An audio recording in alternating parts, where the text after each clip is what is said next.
Welcome to Monument Matters, a podcast produced by the Monument Builders of North America for all things memorialization.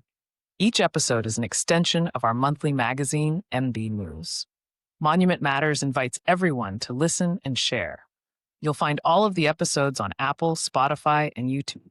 I'm your host, Mike John, CM, AICA, from the Johns Carabelli Company, Cimarano Monuments and Flowers in Cleveland, Ohio. I'm also a past president of the Monument Builders of North America. Today, and in the October edition of MB News, we will be discussing the battle for a Veterans Memorial. With us are today's guests, Kenneth Noon and Erin Lynn Rader. Ken is the owner of Summit Memorials, Inc. in Akron, Ohio, and Erin Lynn Rader is a psychiatric nurse practitioner and researcher who is among the dedicated volunteers who made the Ohio Veterans Memorial Park possible. Erin and Ken are also co-authors of the book 3095 Plus, Ohio's Fallen, The Battle for a Veterans Memorial. Ken and Erin, welcome to our podcast. Morning. Morning. So Ken, please share with us an overview of how the Ohio Veterans Memorial Project came to be and what the status of the project is today. Well, that's a loaded question. It started back in 2005. I received a phone call, just typical day at my shop, and a gentleman by the name of Dan De La Rosa called me and informed me that him and a couple of his buddies were thinking about doing a Veterans Memorial to honor Ohio's Vietnam casualties. They came across that idea by being down in D.C., and they decided to look into seeing if there's anything in Ohio that was done. Unfortunately, there wasn't. Though I got the phone call through Dan because he was at the National Cemetery out in Rittman, and they were looking at monuments, and they were writing down the ones they liked and the ones, that caught their interest. And then when they went to the office, they were given several names of the companies monuments that they liked. And I got a phone call and we talked a little bit, and it was a wonderful idea he had, but in my mind, I didn't think it would ever transpire into anything because there's a lot involved with it. And so he asked me to give him some input on what it could be done. And I said, okay, I'll get back to you in a couple of days or whatever. And when I got back with him, I told him that there was 3,095, which he knew the number, but they had an idea in their head what they wanted. So I put one panel together with one name on paper and took to them at one of their meetings, showed them the height of the lettering, how many names I can get on a panel, and it took off from there. They had a wonderful group of people out in Mansfield. That's where it was originally going to be built. And I asked them, I told them there was companies out that way. Maybe it would be better for them to hook up with somebody more local. And they decided to go with my company. We put a bid in. Unfortunately, I was the lowest bid. What's that? Oh, yeah. You know how that works? Well, I got really interested in it. Once I was in the service, thank God, peacetime, and being in the monument industry, I always thought it would be really cool to do something really, really unique and special, to kind of put your mark on the planet. And so that's where I got involved. It was a 20-year labor of love. So where does the project stand right this minute? Well, it's like I said, it took like 17 years to get to where we're at now. They're on their 20th anniversary this year. I just placed the 6 monuments for each branch of the service. We just did that this spring. The final piece of the memorial was a Huey helicopter. Dan De La Rosa's brother, who lost his life in the helicopter, is the centerpiece of what this memorial was to be about. But then it morphed into much more than just that. It's Talk one about, of talk one. about the monuments that are there, the wall. And Oh yeah, there's 3,095 names on the main wall. There's monuments honoring the 13 or the youngest Marine who was killed in Vietnam. There's monuments for the Tuskegee Airmen. Rocky Bleier, there's a monument honoring Rocky Bleier. Tillman, there's a monument for him. So the memorial started out to be just honoring Ohioans. The names on the wall are just casualties from Ohio, Vietnam, yeah. For Vietnam. The back of the memorial, there's two fronts to the memorial. That's what's really unique about this memorial I did. The Vietnam wall is built on a retaining wall. This is a freestanding monument. There's actually 50 panels that create the monument, and each panel is 8 foot long or 8 inches thick, 6 foot tall, 30 some inches wide. And there's 50 panels that were placed to make the memorial. And it's all freestanding. I didn't pin anything. Everything's just the weight of its stone. And 125 feet. yeah, so they're 125 feet. The back, we did Iraq, Afghanistan, the young men and women that were killed. And what was kind of unique about that is we invited each family member who lost a young man or woman in Iraq, Afghanistan, to come, and they could literally peel the rubber off the panels before I sandblasted their names on it. The front I did in my shop. My brother-in-law, my partner, we have 2 automatic sandblasters, and I gave him a warning and told him booth 2 is going to be used for nothing but sandblasting panels for all winter. So we shut down the one sandblast room and utilized that room for nothing but blasting those panels. So we did that all winter long, to create it. But once I did the back, those names were added later. And so I just finished up over 1,800 names of the Korean fallen. Their names are on the back. And I spent almost a year blasting those names on the wall by hand. Yeah, right on site. You built tell them about the thing you had to build. Oh, I built a sandblast booth and put it against on the wheels. wall. Yeah, Yeah, and it rolls down the wall. that way I can use aluminum oxide and everything. So I kept everything contained, and I even had a torpedo heater blowing heat in there for me in the winter time as I was blasting the names on it. And I would do like 2 panels at a time, shift the wall down to the next 2 panels, and did it that way. It was very hard. My hat's off to Final Date guys out there. I feel your pain for sure. But by building a room and sliding it, I was able to, when I was tired and I just walked away and just let everything in the room, I didn't have to worry about it, shoveling up the abrasive, because everything was kept dry, and then the next day start again. But But I never thought really in the big scheme of things that this memorial would ever take place, because of the fact that what was involved. It was originally going to be in Mansfield. At the reformatory.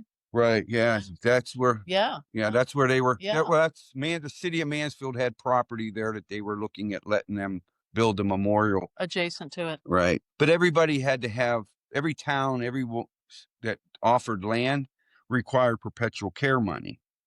And so it was based on the value of the memorial. I didn't put the value of the memorial. The organization, they estimated the memorial to be $1.7 million, which didn't come close to being that. But now it would have been if they would have put it on public property, because then they have zonings and everything. But where the memorial's at, it's on cemetery grounds. Well, I'm really glad to hear that they ended up in Rittman and not at Oh, reformatory well, that just Clinton. seems. Oh, it didn't go to Rittman. I went to Oh, Clinton. I'm sorry. Yeah, Clinton. No. Yeah, it went to Clinton, a little town in Clinton. Oh, We had the group. I'll tell you the reason how it ended up there. Yeah. Mansfield and everybody wanted a lot of money for perpetual care. The group had to raise $350,000 before they can even break ground, and that was based on what they estimated the cost of the memorial to be. So it was basically a brick wall. For 3 years we were going to towns and giving presentations on what the memorial would look like. I did like 4 or 5 different models. Each time we had Property, yeah. a different location, I had to show what that memorial would look like on that grounds. So I constantly was doing models for these guys, and unfortunately I did all that, at no cost. But that was my passion for what was taking place. Because the guys they were wonderful men. They had a dream, and they were hoping to fulfill it. But their last location that they had, the city council approved of them giving them land, but the law director got involved, and then there was some political stuff that took place. So they gave up. They were done. This memorial would not have been built. The cemetery in Clinton, Ohio caught wind of it and said they had 15 acres of land, and they would allow us to build a memorial on around 2 acres of it. So I told the guys, I said, this will be perfect for you guys. We don't have to pull permits, get city, because it's on cemetery grounds. We can go and do what we want, as long as we did it with their, approval. And so everything, like the wall itself, the foundation for it's 7 feet deep, 3/4 inch rebar. I mean, we went overboard, and everything was done through volunteers. And donations. Donations. No government funding at all. So Aaron, what was you've been involved obviously for a long time. Well, was no. I'm sorry, About 3 years. 3 Yeah. years. So only 3 of the Oh, 20. right. Okay, Mhm. so you're a newbie to this. Okay, I'm a newbie compared to him. got it. Yeah. So I'm really curious though, and maybe Aaron can answer this. Maybe I have to go back to Ken. What was the tipping point? What was the thing that happened that actually turned this from nothing into it's actually going to happen? You just explained it. Go ahead and tell him. Well, Is it the cemetery coming forward? yeah, it was the Yeah. cemetery. See, the Yep. cemetery.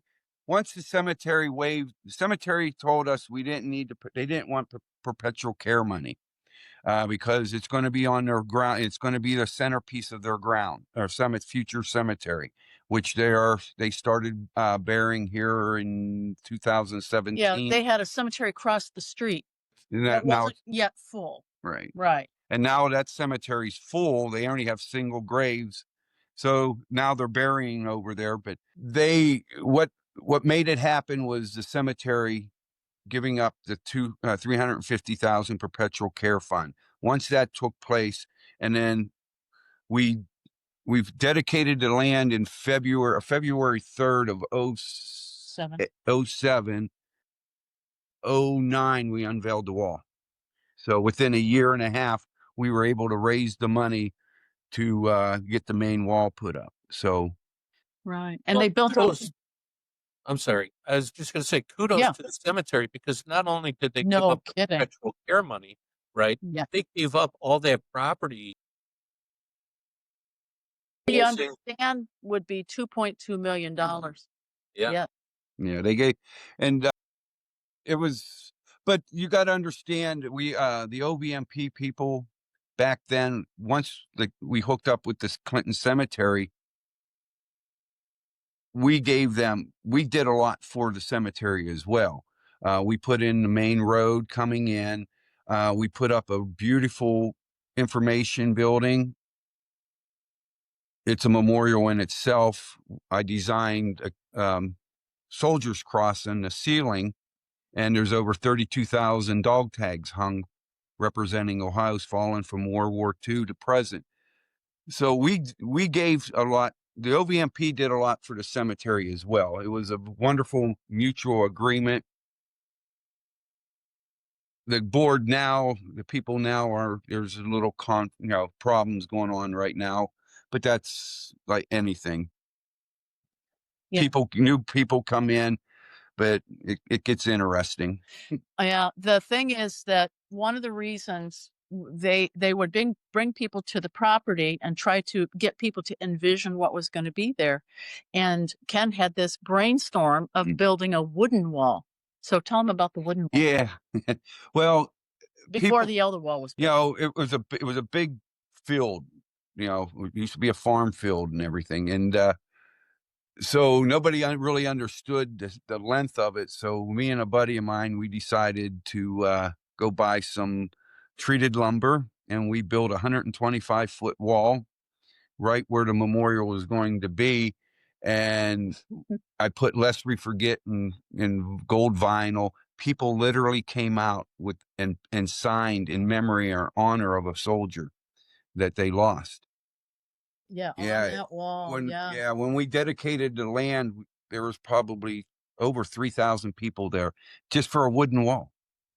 And it was Yeah. so it was pretty interesting. Yeah. And Ken made the comment. Yeah, he made the comment to me that it was very hard to take that wooden wall down with Yeah. all those remembrances on it because there was nowhere to store it. Yeah. Yeah. Yeah. But there's a lot of unique stuff about the memorial. There's out of the 3,095 on the wall, one of them's a female, Sharon Lane. She was one of 8 nurses killed in Vietnam. So her name's on the wall, and it's done alphabetically. I put all the names alphabetically, and her name falls almost dead center of the wall. But in front of the wall, there's a granite statue that I did for Gold Star Mothers, and her name is almost dead center to that statue. So it's really neat thing. Her mother was there to unveil the wall, that Gold Star Mother And the statue. statue, right. And I did what people are saying is the first and only Gold Star Father statue. On the back side of the wall facing the Gold Star Mother, I did a Gold Star Father statue honoring the fathers of Gold Stars. Yeah. They're almost 9 feet tall. Yeah. Yeah. And then he did what are the other monuments you did? Well, there's the Purple Heart. Yeah, there's a Purple Heart Beautiful. memorial I designed. It's a unique, one of a kind Purple Heart memorial. I mean, there's a national Purple Heart monument everybody knows, but I designed a Purple Heart memorial for a lady who donated money to the park. But she asked me, she goes, "You do some unique work, and can you design something different that's not standard to the Purple Heart, It's beautiful. but yet ties in with everything?" So, and one lady, she commented on the emblem, which is George Washington, and the lady goes, "That looks awful a lot like George Washington." She thought it was She thought it was one of the gold, the purple star so. people. So that made me feel good. Yeah. Yeah. Thank you. I'm glad it does. And then tell about POW pond. Yeah, and then there's the POW MIA reflecting pond, and it's probably the largest POW MIA reflecting pond in Ohio. And I duplicated the wall in DC With granite. Yeah, with granite, and it's got a backdrop, and it's Got a waterfall down to it. It's just Yeah. beautiful. So, Yeah. but it's Medal of Honor. It sounds amazing. I'm definitely going to have to get over there and Yes, you will. check it out. But Yes. so, Aaron, okay, Yeah. so we've covered the fact that you're kind Yeah. of new to the project. How Yeah. did you get involved? Oh, how did well, that- I moved back to Barberton, which is close to Clinton, 5 years ago. And I retired as a nurse practitioner, as you mentioned. And I was taking care of my husband, who was an invalid, and looking for volunteer work. I don't come from a family of a lot of veterans. A couple of my uncles were in the service, but my dad was too young for World War II, and so he wasn't in that.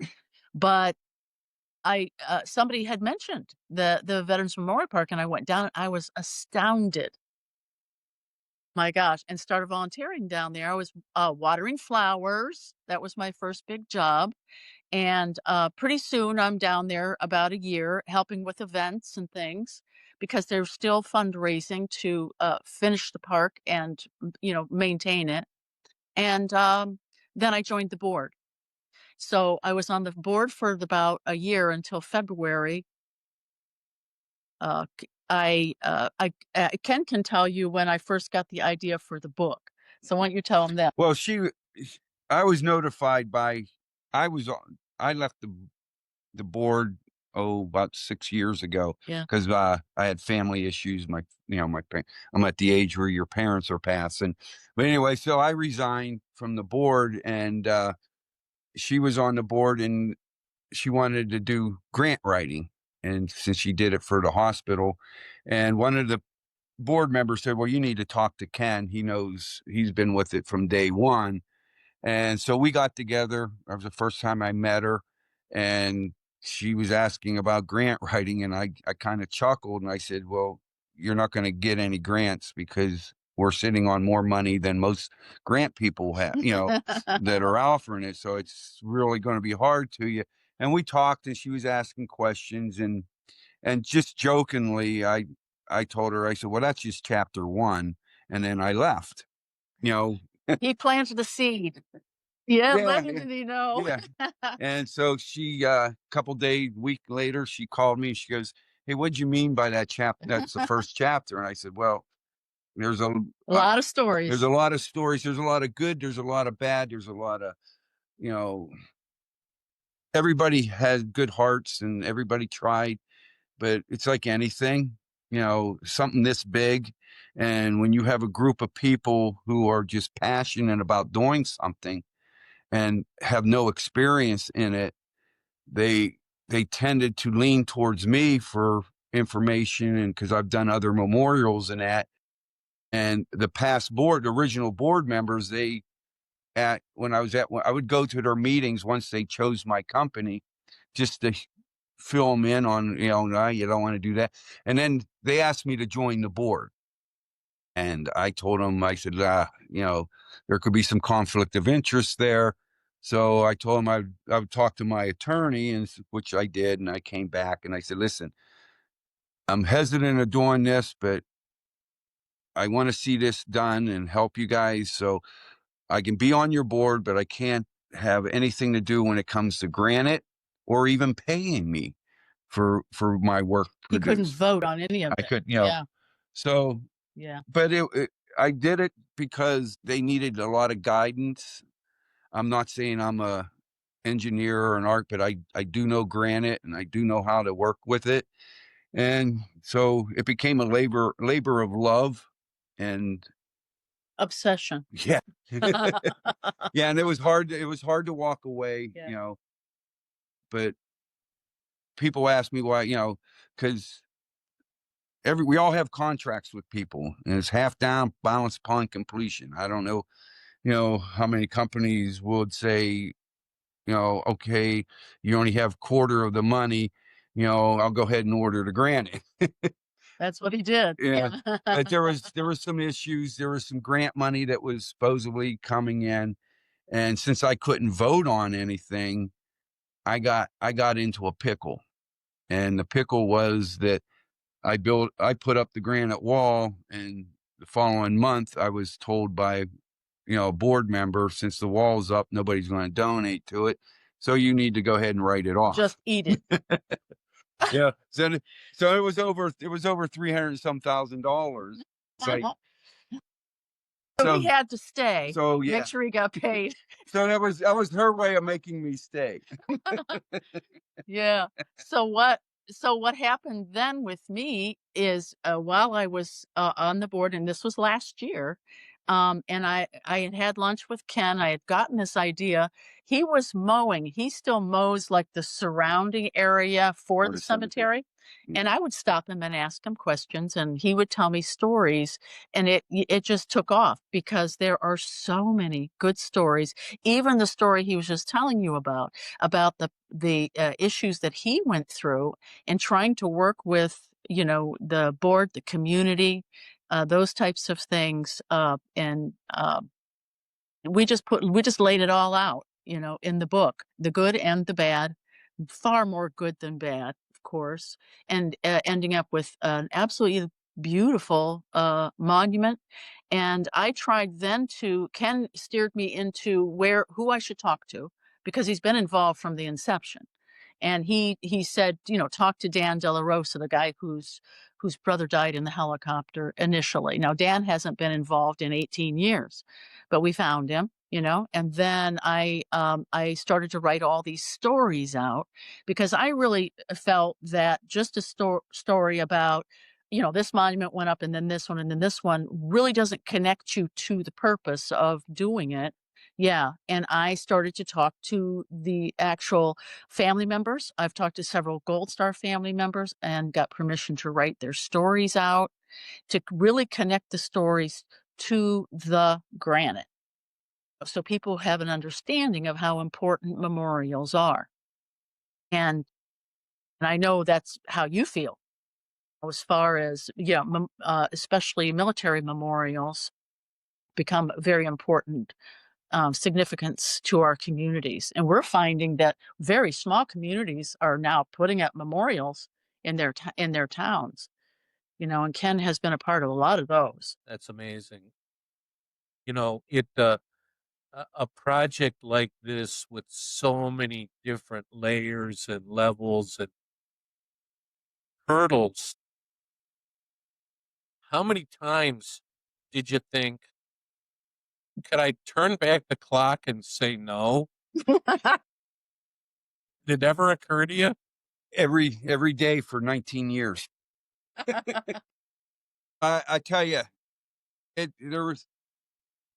I met some wonderful, great people doing this memorial. I mean, lost and watched a lot of them leave this earth.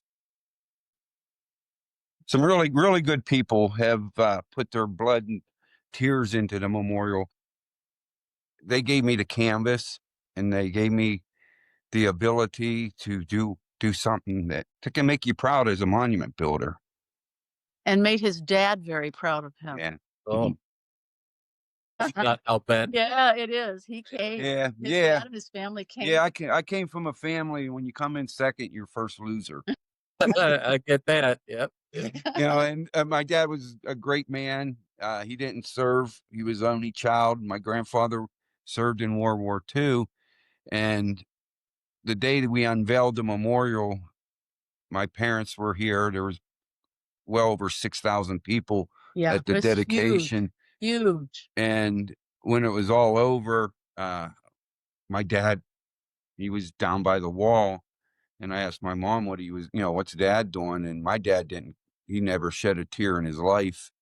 And he was down there crying.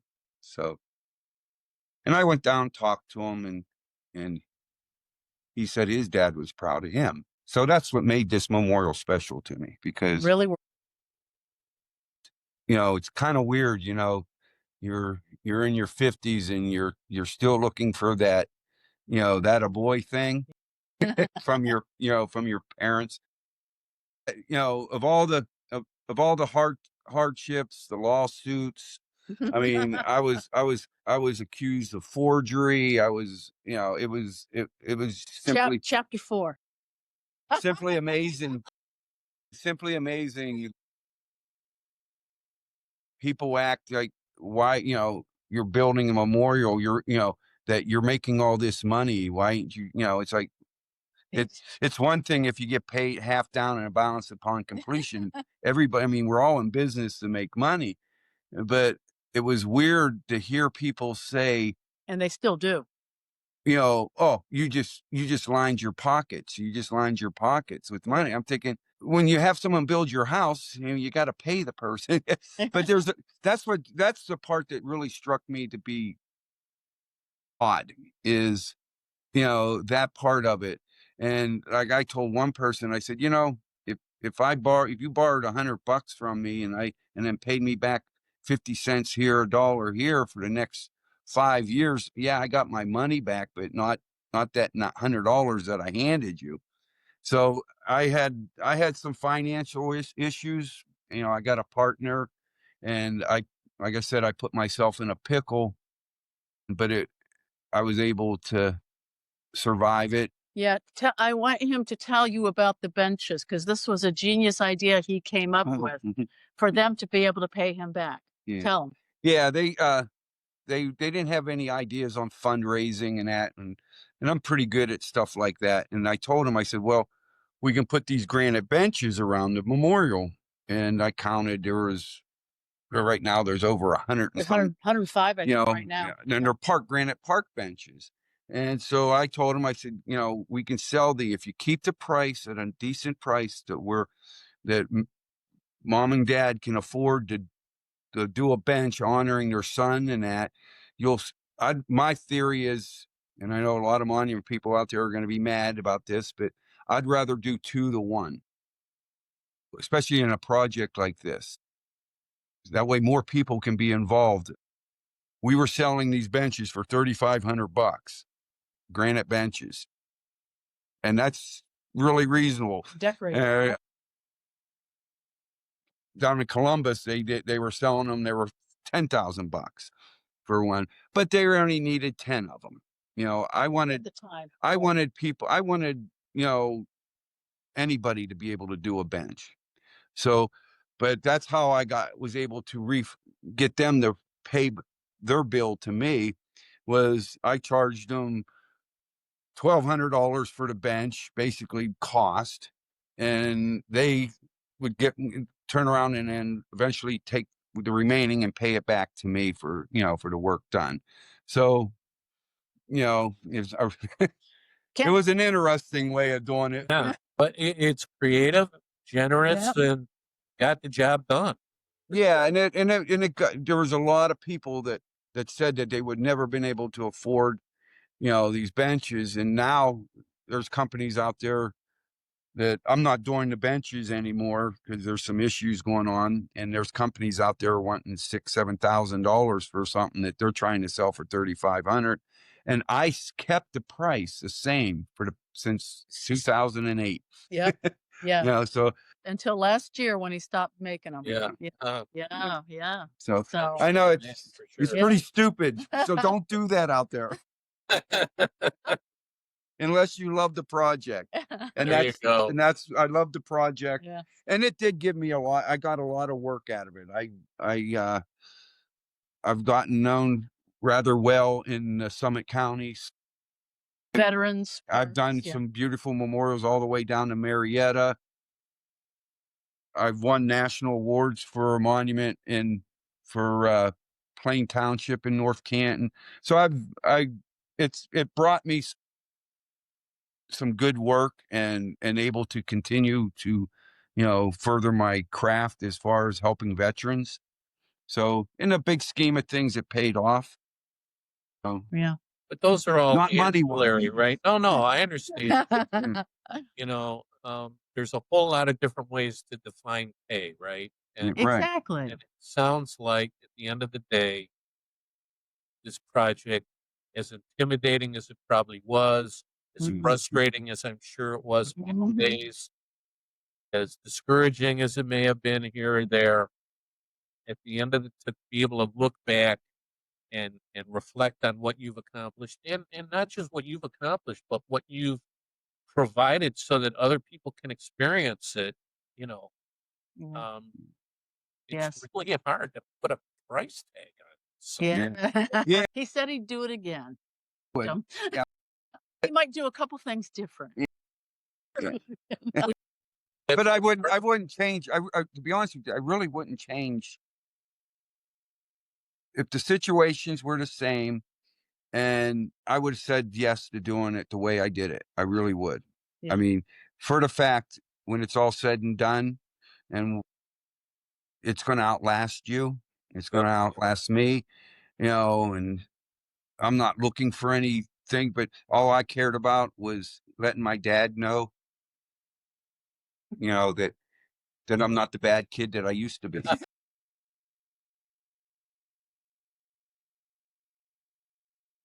we're going to have to sit down and have a cocktail one of these days, because I think Oh, we have you'll really enjoy shared it. life experience Yes. to talk about. But we're Man, there's so many more questions I'd like to ask you, and we're running out of time. But Yeah. I think one that I'd like to hit on, any advice you would give to others who are looking to do a project with a volunteer board or committee. What kind of advice would you have to those folks? Well, I would say try not to get involved, but Overly involved, he means. you know, but you have to. Yeah. You know, you have to get involved. You can't just let them go, you know, and then come to you and say, "Here, build this."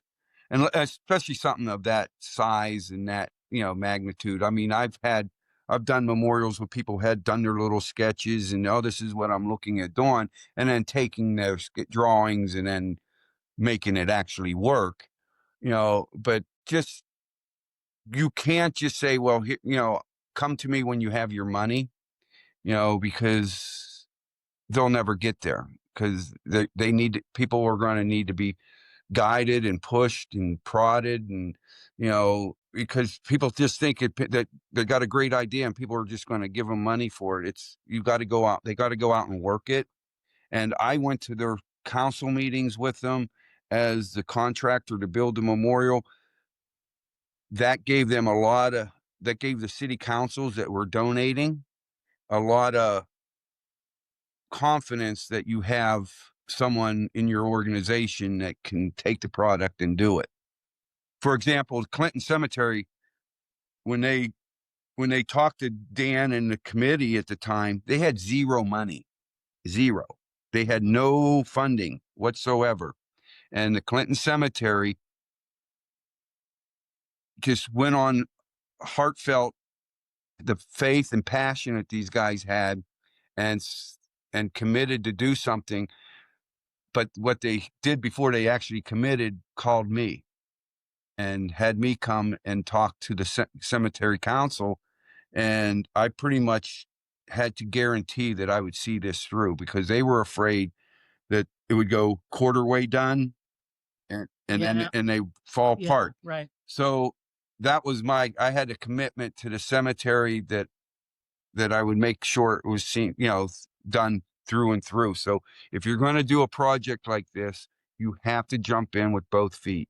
You can't just say, design it and I'll build it. You have to get involved. And it's very important to me that you do that. It's a lot of advice in the book too, because a lot of things went awry. They had a board member who took money, because that happens sometimes in these kinds of volunteer 501c3 type boards, right? And so there's advice about how to avoid that. There's all kinds of things that can go wrong and haywire, but if you stick it out, you know, like Ken has done all these years and a lot of people with him, then your end product can be just the most beautiful monument in our state. I'll tell you that. I mean, I've done monuments that, you know, I designed it for them. You build it, you walk away. You know, they do all the fundraising. So, I mean, most monuments are done that, memorials are done that way, you know, but something this big, you need to get involved. You need to put your feet into it. You know, I just did one for the city of Norton, Ohio. You know, it was a wonderful, beautiful memorial, and I wasn't involved with it like I am with the Ohio veterans, because of the magnitude of that memorial. I designed the Norton one and everybody else's, but then I let them do all the footwork and raising of the money. But something like this, I needed to be a part of, basically because of the cemetery And is putting their faith into me and my company. I started my company from zero. Summit Memorials was started in 95 by me, and, so I'm first generation. So I don't have, well, this monument company's been here 100 years. So they're going to, I had to prove a lot to a lot of people, And and it's yeah, so- me for sure. Yeah. well, and about the book here, I mean, I've always said that this would be a wonderful story to write because of all the goods and bads. But the way this lady here wrote this book just astounds me. I'm just amazed of how she took all this information, because all I did was, my name's on the book, but I just gave her my dirty laundry. I had a laundry basket, A true one. a Yes. true laundry basket, With newspaper articles, newspaper and articles, meeting minutes. all the way from the day I met Dan De La Rosa. Yes. Well, I Yeah. wish we had more time to talk Yeah. about the book and how it came to be, but we just unfortunately we don't. Oh, that's okay. But at this point, I definitely, Ken and Aaron, I want to thank you both for joining us today. The audience, please remember that the October issue of MB News features the article about the Veterans Memorial and the resulting book, which is a unique way to document a monument project. And as always, if you found this topic interesting, please let us know. I think that more than the October issue of MB News, which features it, I really want to get a hold of the book myself and dive into that, because I think there's Yeah. far more interest there than in MB News. But don't give up on MB News. Go get the book too. Thanks for listening to Monument Matters. MBNA invites you to stay connected through Facebook and LinkedIn. If you have any comments or feedback questions, please drop us a note at info@monumentbuilders.org. We'd love to hear from you. If you thought this was interesting, please share the link with a friend. And short of that, have a great rest of your day. I appreciate you taking time out of your day to listen to our podcasts. I hope you're getting something out of it as much as I'm getting out of presenting them to you. So with that, I'm Michael Johns. Thank you, Aaron and Ken, for joining us today. Audience, Thank you. have a great rest of your day. Thank you.